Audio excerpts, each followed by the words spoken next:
नमस्कार फ्रेंड्स, आपण मानक तो जाना पैन कार्ड जो पुराना पोर्टालटी थिला ताहा संपूर्ण भाव बंद हो जाइए एवं एक नुआ पोर्टालटी लॉन्च होइछि। चलतु आज आम ये वीडियो देखा कि आपण मैंने नुआ पोर्टाल केमी भाव कम करेंगे। आगुरी कही रखे आपण मैंने जब आम चैनल नुआ ताहले चैनल टी सब्सक्राइब करदे, जहाँफल कि आम नुआ नुआ वीडियो सब आपण नोटिफिकेशन माध्यम पहुँचाई पारूँ। आम देरी नक वीडियो टी स्टार्ट करवा। प्रथम आप गूगल क्रोम को जाकि PSA ऑनलाइन लिखिकी सर्च करंतु।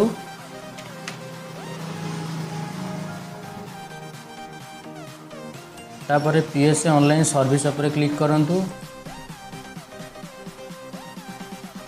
तापर आपण जो डिस्ट्रीब्यूटर मान पाखु आनी आईडी से आईडी टी लॉगिन करंतु।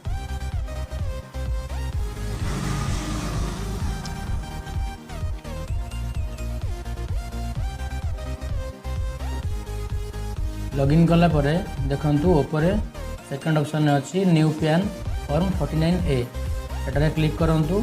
ता तळे देखंतु अच्छी पैन एप्लिकेशन एटारे क्लिक करंतु। एप्लिकेशन अलॉटमेंट ऑफ पैन सेटारे क्लिक करंतु।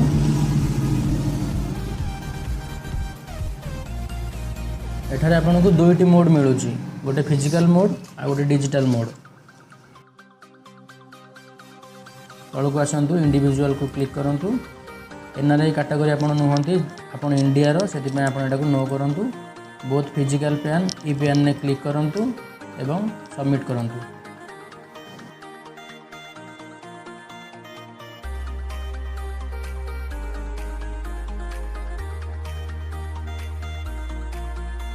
एठारे आप टाइटल टी को सिलेक्ट करूँ।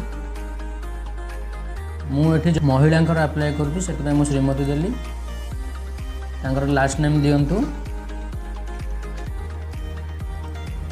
तांकर फास्ट नेम दियंतु। तले आपन को देखैबो कि आपन को पैन कार्ड रे को नाटी आसीबो। आपन नाटी चेक कर दियंतु। अछि do you have any other name आपन एटी नो करंतु। एठी आपन डेट ऑफ बर्थ पर क्लिक करंतु।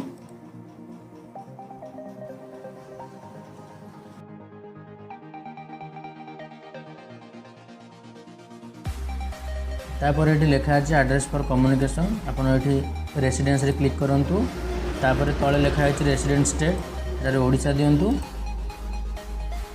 तापर आधार नंबर को पळे आसंतु। आपन आधार नंबर टी दियंतु। पुणी थरे ये आधार नंबर मारिया पे आसीबो सेटारे आधार नंबर टी दियंतु।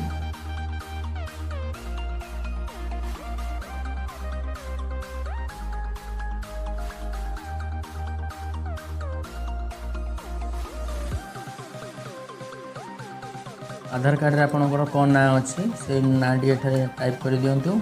तापर तले जो नेक्स्ट स्टेप लिखा है सेटारे क्लिक करंतु।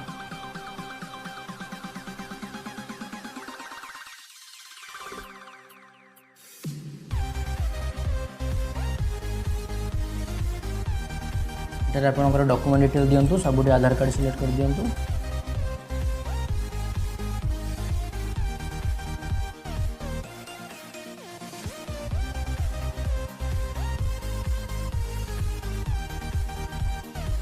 मेक पेमेंट उपर क्लिक करूँ।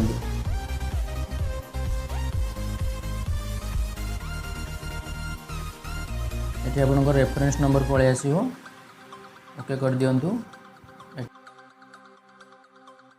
फोन नंबर आप ऐड कर दियंतु।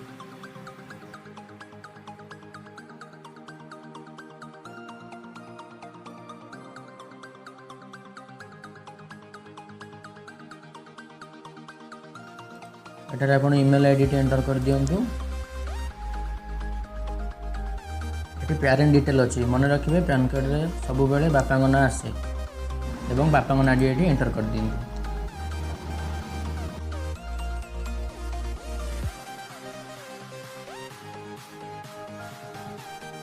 लास्ट नेम टी को एंटर कर दियंतु। तापर फास्ट नेम टी एंटर कर दियंतु।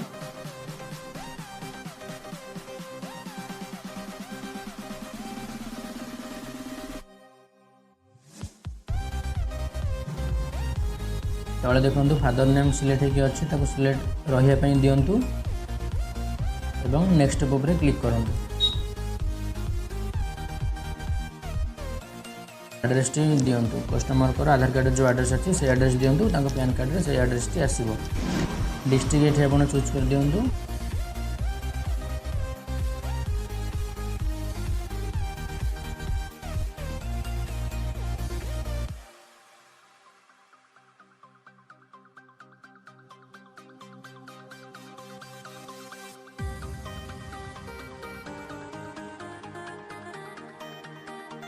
तले लिखाई सोर्स ऑफ इनकम। जेहेतु आप नुआ पैन कार्ड बनइबे तो आप इनकम सोर्स रे आसुना, तो ये आप नो इनकम रे क्लिक करूँ, ओके कर दिंतु। जहाँ भरले टी चेक कर दिंतु, नेक्स्ट स्टेप रे क्लिक करूँ। ये आप एरिया कोड पलि आसो, आप ओके कर दिंतु। डिक्लेरेशन आसीगला से आप हिमसेल्फ और हॉलसेल्फ क्लिक कर दिंतु।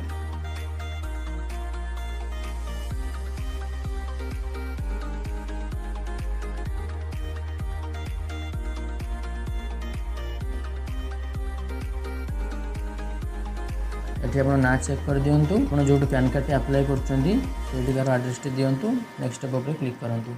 ये आप डॉक्यूमेंट आसीज, सबमिट पर आप क्लिक करूँ। सबमिट हो सारा पर फॉर्म 49 ए डाउनलोड पीडीएफ फॉर्म अच्छी से क्लिक करी पीडीएफ फॉर्म पर क्लिक करी कस्टमर को पीडीएफ फॉर्म टी प्रिंट करके दिंतु। सेटारे फोटो और सिग्नेचर लगे। सेकेंड जो प्रिंट ऑप्शन टी अच्छी प्रिंट करके कस्टमर को दिंतु, से कस्टमर कॉपी। चलते आम देखा कि डॉक्यूमेंट अपलोड केमती करवा। पुणी थोड़ा आप न्यू पैन को आसतु, डॉक्यूमेंट अच्छे डॉक्यूमेंट क्लिक करूँ, अपलोड डॉक्यूमेंट फॉर्म 49 में क्लिक करूँ।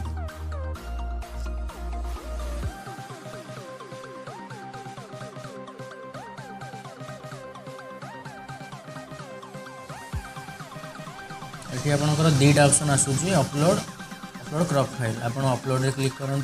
आपंकर जो डॉक्यूमेंट अच्छे डॉक्यूमेंट को पीडीएफ रे फास्ट अपलोड कर दिंतु।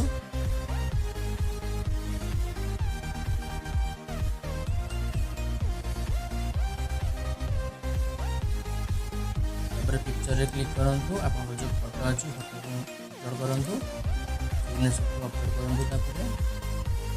सबमिट रे क्लिक करूँ। नुआ पोर्टाल दुईटी ही स्टेप रो